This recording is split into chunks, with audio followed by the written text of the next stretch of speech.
Начали здесь собираться, то другое. А сегодня в живых нет. Энвер Растович Кабба, который сделал очень много для Абхазии. Вот в тот период это было не так просто топонимику гагрскую поменять, сделать все абхазские названия. Там было Гантяди, Лиселидзи и так далее. Все это он поменял. Речки вот эти мелкие. Все это он поменял. Гичрипш, Цандрипш и так далее. И очень много ребят он отсюда, с Гудаутского района, Сухумчан, с Ачимчирского района, очень многих ребят он потащил туда и работу давал. Там не обязательно было должности большие давать. Главное зацепиться, чтобы были прописаны, чтобы люди могли себя кормить. И численность абхазов, чтобы Гаграх увел. В Гагры мы практически теряли. Там все время шло вот эти переселенцы, новые стройки и так далее, тому подобное. И все. Оттуда с Грузии приезжали неделя, и все, они и прописку имели, и квартиры получали, и все получали. И вот Энвер Растович вот это все поменял в Гаграх. Поменял в корне. Ну, естественно, такое наши вышестоящие по ту сторону Ингури, такое простить не могли. Ну, убрать его тоже без работы оставить тоже не могли, потому что слишком значимая фигура, уважаемая фигура была. Вот, и они его тащили туда, в Тбилиси. Он начал работать там за отделом и так далее, но это уже дальнейшие дела. Дальше, вот это 89-й год, когда произошел, тогда мы уже вклинились в политику. Здесь в Гудотах ребята собрались, то другое. Начали думать, гадать, что делать дальше. Может, это столкновение, но завтра что будет, кто знает. Форум тогда большое значение имел, и форум тогда большое влияние, очень много сделал хорошего. То, что мы как-то начали общаться с Северным Кавказом. Я вот сейчас не знаю, чья идея это, Сергея Дбар или Сергея Шамба. По-моему, все-таки это Сергея Шамба идея была. Он один день приехал, а Валера говорит, здесь мы собрались, Дима Арджанба, Паша Арджанба, еще ребята, сейчас, может, кого-то я не вспоминаю. Давайте, говорит, подумаем, хотя бы, говорит, да, у нас сейчас пока ни оружия нет, ни того нет, но хотя бы создадим какие-то группы, которые в случае чего сразу можно было бы поднять и быстро мобилизовать, чтобы мы знали, где есть, допустим, как бы командир, чтобы его быстро можно было найти, чтобы он своих людей собрал, другой своих собрал и да, хотя бы с гладкоствольным оружием, но чтобы могли выйти. Тогда уже Владислав, я сейчас год какой не помню, здесь все вот эти движения уже на серьезном уровне пошли. Владислав стал председателем Верховного Совета тогда. Вот, и вот тогда и первый раз за все время военкомом Абхазии стал абхазец. Кто стал тогда военкомом, говорите? Сергей Платонович. Платонович, да. Ага. Первый абхазец, который был военкомом. До этого абхаза военкомов я, например, не знаю. Может, были, но я не знаю. Сергей Тбар уже с Сергеем Шамба приехали один раз сюда, и мы как-то собрались здесь, сели, переговорили. Вот такую же работу они провели в Кварчели, в Гуле-Рипше, в Сухуми, в Ачимчирах, чтобы вот это движение двинулось. И мы стали общаться, кварчельцы, ачимчирцы, сухумцы, гудоводцы, стали общаться, иногда организовывать встречи. Здесь начали уже потихоньку деньги собирать. Ребята, которые зарабатывали какие-то деньги, сейчас всех подряд не трогали, но какие-то деньги ребята, которые зарабатывали приличные, вот, и начали собирать эти деньги, где-то складировать и так далее, потихоньку начали заниматься приобретением оружия и так далее. Тогда еще было сложно. Эти вопросы очень сложно было решать, и, естественно, это был и большой риск. Гагринцы собрали тогда деньги, тоже нам привезли, чтобы мы искали. Вот. Но потом гагаринцы, правда, свои деньги забрали, там порядка 82 тысяч было, я сейчас точно не помню, по-моему, где-то в этих пределах эта сумма была, они свои деньги, мы, говорят, сами займемся этим вопросом. Здесь начали этими вопросами заниматься. Здесь стали голодовки устраивать мирные граждане по несколько дней, по 10 дней. Кому-то и плохо становилось и так далее. Вот. Потом женщины, здесь делегация женщин собралась, которая выехала в Москву там, с определенными требованиями и так далее. Вот из этих собранных денег мы им тоже какую-то сумму дали. К нам обратилась тогда Юлия Захаровна, она была секретарем райкома. Вот она обратилась, потому что не у всех деньги есть, говорит, помогите, ребята. Есть такая, ну, естественно, все знали, что мы там что-то организуем, собираем, и какую-то сумму мы им дали. Очень хорошо после 89-го года, после этих столкновений себя проявили наш отдел милиции гудаутский, прокуратура, КГБ. Гудаута единственный район, где не возбудили ни одного уголовного дела ни против кого. Хотя здесь много было ребят, которые участвовали таким самым активным образом и так далее. Вот. И многие попали в опал. Работники правоохранительных органов Гудаутского района, многие в опал попали. Например, Валера Хакбе-Изугович в опал попал, он в прокуратуру, тогда был помощником прокурора. Лева Мато в опал попал, тоже в прокуратуру. То есть они их снимали с работы, да? Или... Ну, все, любую причину искали, чтобы освободить с работы. Виталий Смыр, тоже, он бедный, Хазаратович погиб, он бедный. Он в опал попал. Ну, много ребят, которые попали в опал. И они стали с нами дружить, тоже все. Теперь, когда первое оружие нашли, а привезти надо, это через пол России надо ехать. Первое оружие нашли в Осетии?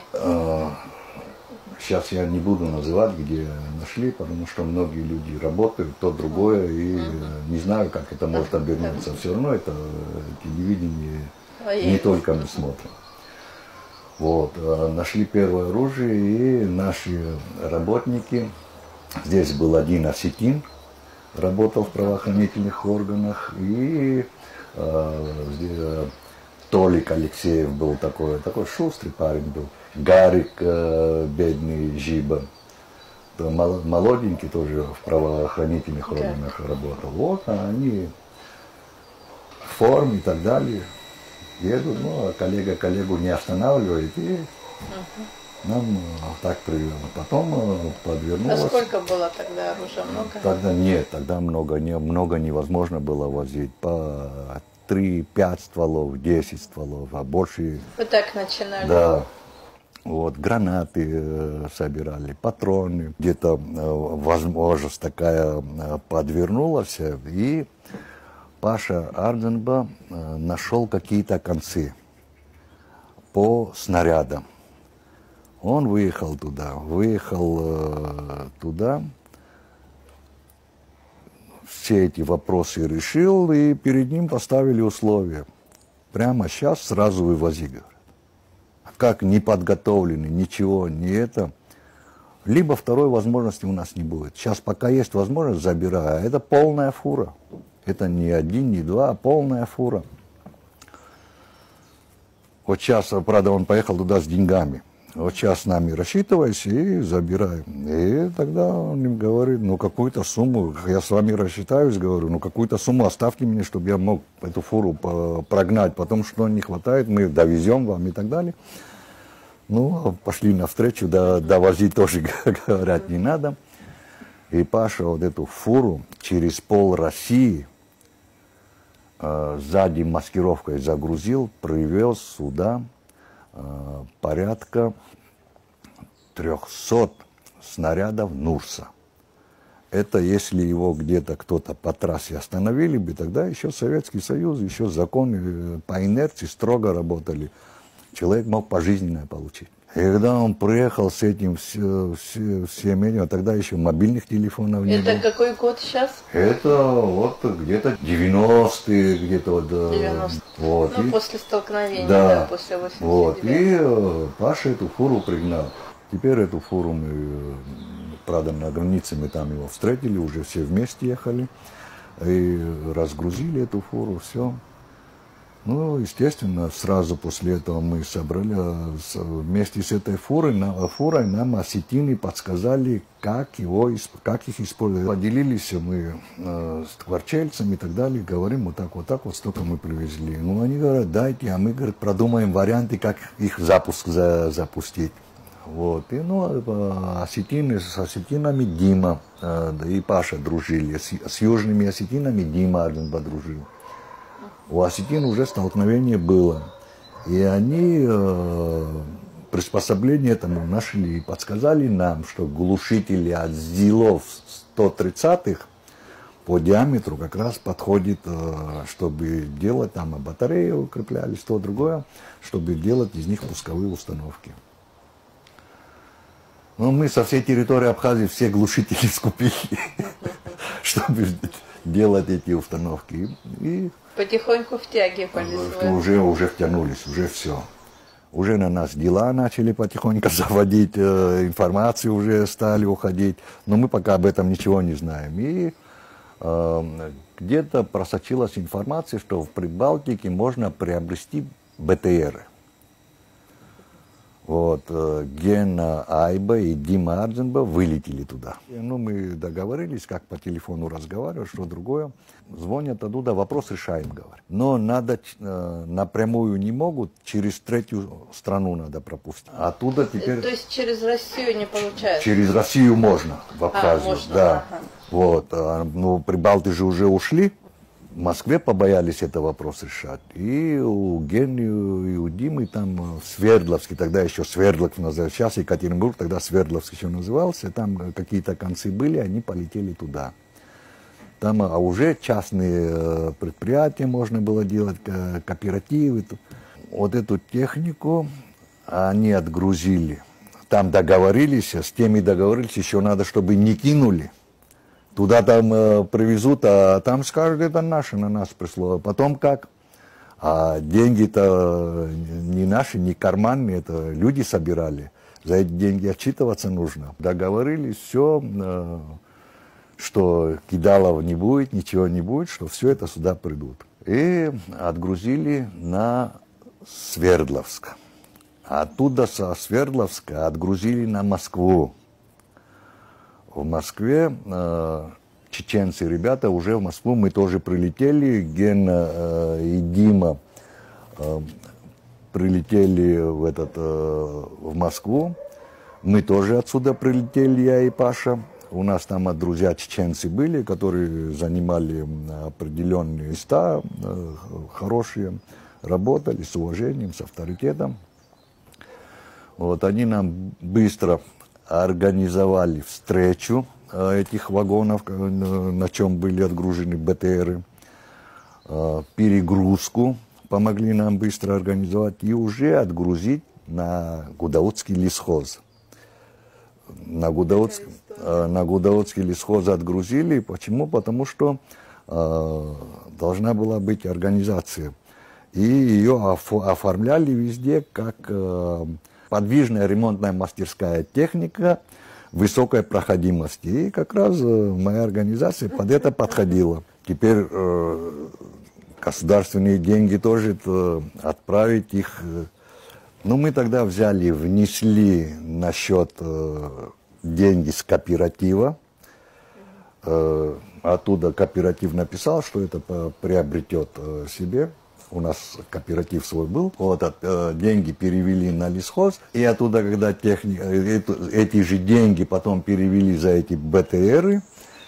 И когда сюда пришли, как тяговая техника, вот тогда там один день я стою возле лесхоза. Проезжает Сергей Басятович Саргуша. Он тогда был председателем КГБ в Гудаутах. Подъезжает он. Очень скромный, порядочный человек, очень. И вышел, поздоровался, поговорили немножко, пошутил. Я, говорит, мимо проезжал, говорит, случайно, говорит, увидел тебя, остановился. Но он не случайно проезжал, и Валера говорит, там бумага, говорит, на тебя пришла и на вас, говорит, то вы приобретаете боевую технику и так далее, и так далее. Надо так сделать, говорит, ацрым блокпа, подсадзроб, чтобы и нам по голове не ударили за это. И вы, чтоб чистые были, надо состряпать какую-то бумагу, время, когда будет, говорит, приходи туда к нам. Сядем, подумаем, вместе напишем бумагу. Я говорю, хорошо, Сергей Басятович, какой разговор? И на второй день утром я пришел туда к ним. Сергей Басятович и Артем сидели. Артем? Артем Барцыц. Он тогда замом был, Сергей Басятович. Давай, Артем говорит, вместе, вот Валера здесь, это, и эту бумагу положили передо мной, прочти, говорит, ради интереса. А оттуда сверху пришла. Бумага уже, которую прислали. С Тбилиси пришла бумага, что вот такое-то, такое-то предприятие, руководитель такой-то, такой-то приобретают военную технику. Изучить, проверить и все последующие вытекающие действия. Ну, это сейчас тогда так легко рассказывать, а тогда как было вот. Тяжело. Сели, написали бумагу, что это является подвижно-ремонтная мастерская, где установлены сварочный агрегат, токарный станок небольшой, там ключи, отбойный молоток, ну, много чего, в общем. А там действительно стояли. Да? Действительно это все было установлено, все. Вот, поехали, сделали фотографии, все сфотографировали, и они документ все составили, отправили, все, от нас отстали. Отстали, естественно, мы эту технику быстро-быстро приобрели, здесь рядом у соседей, приобрели эти башни и так далее, но пулемет не можем найти. К этому времени Каркарашвили со своей командой, они по всей Абхазии строевой, до Псов, воду там пили, привезли священника, он их там осветил там, и так далее. Ну, как-то они беспрепятственно прошли. Вот я все время думаю, мы тогда правильно сделали или неправильно сделали, что пропустили их.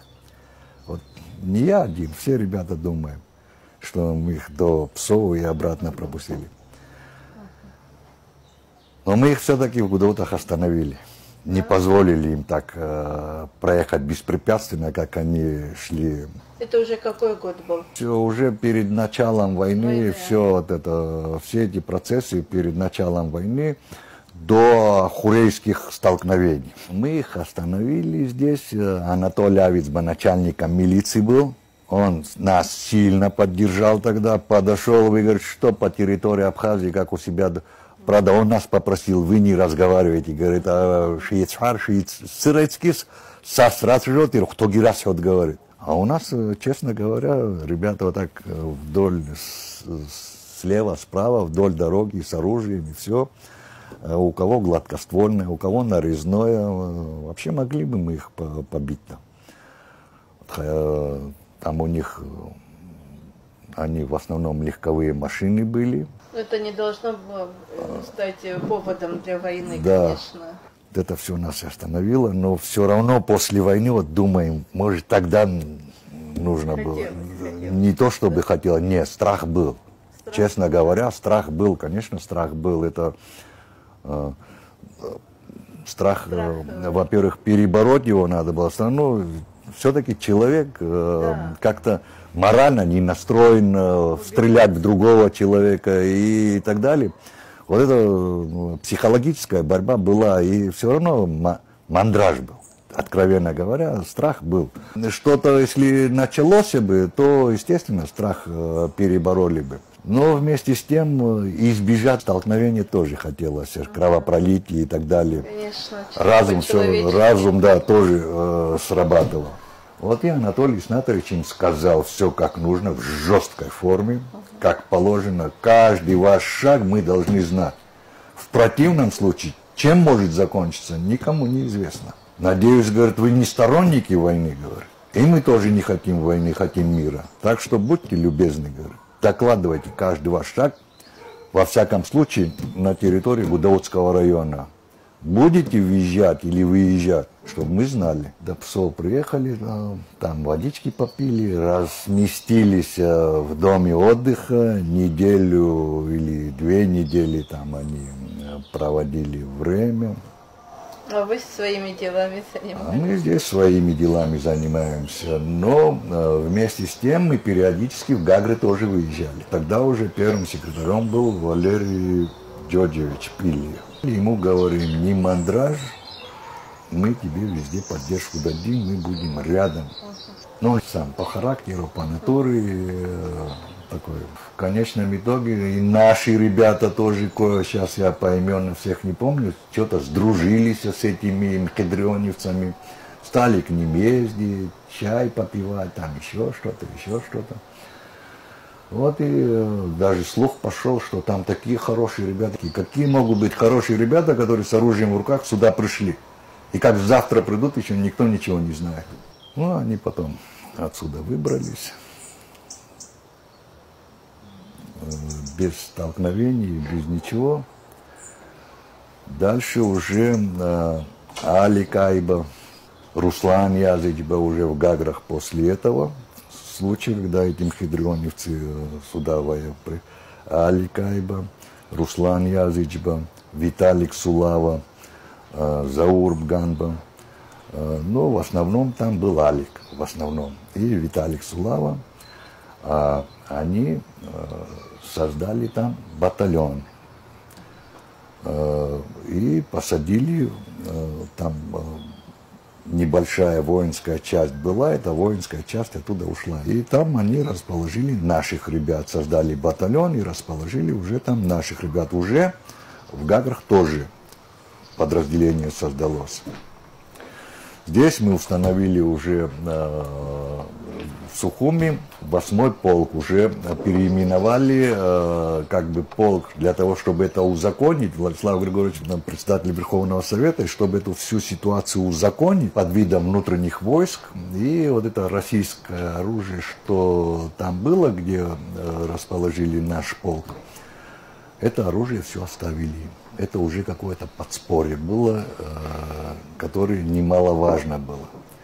И в конечном итоге это сыграло немаловажную роль, когда они двинулись сюда. Вот этот полк создали под руководством Владислава Григорьевича, там Сергей Шамба, все вот ребята, они это без нашего участия создали. Мы, в свою очередь, чтобы укрепить этот полк, вот эти БТРы и так далее. Не рассказал я интересную вещь. Теперь мы БТРы выставили, а пулеметов нету, и мы стали туда, вставили шланги по диаметру пулемета. Шланги выставили, а немножко сдалека не поймешь, там пулемет торчит или шланг-то, а на самом деле это резиновый шланг.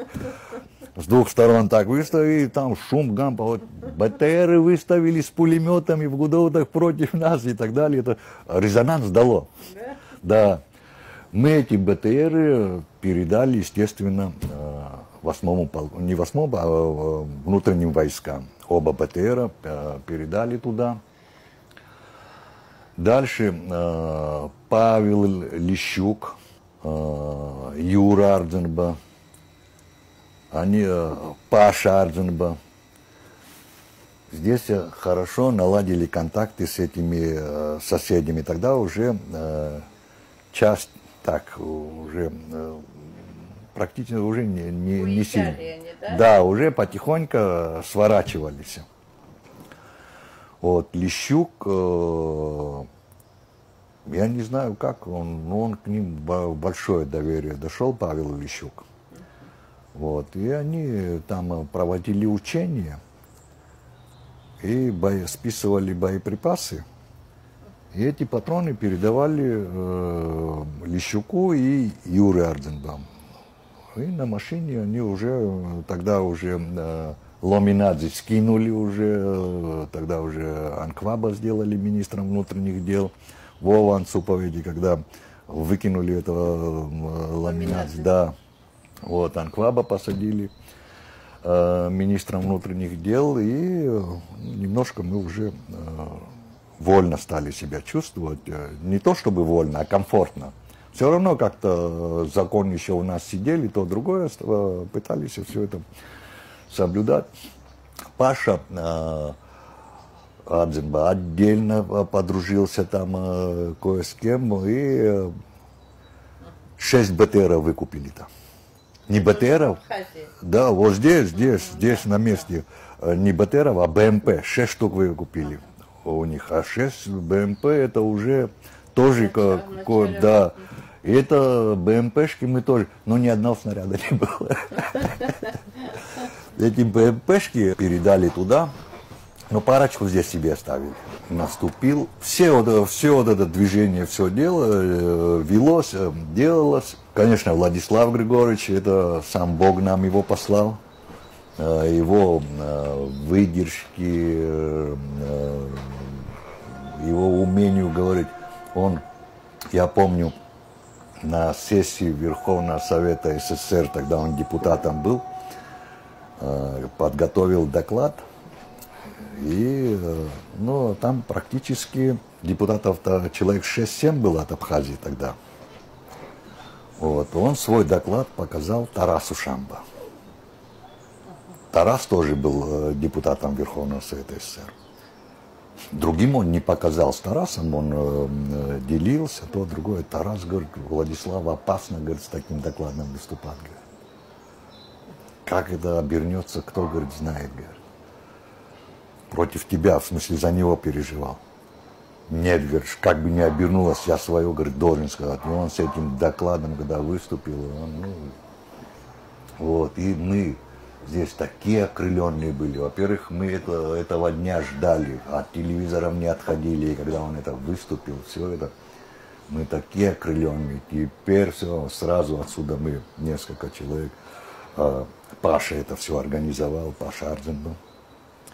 Сразу Владиславу несколько человек, потому что это уже опасно. Могли бы и покушение. Это поворот был абхазской судьбы. Вот, и покушение могли на него устроить. Сразу несколько человек ему дали, хотя и охрана была, но отсюда тоже ребят дали. И вот так все пошло и поехало.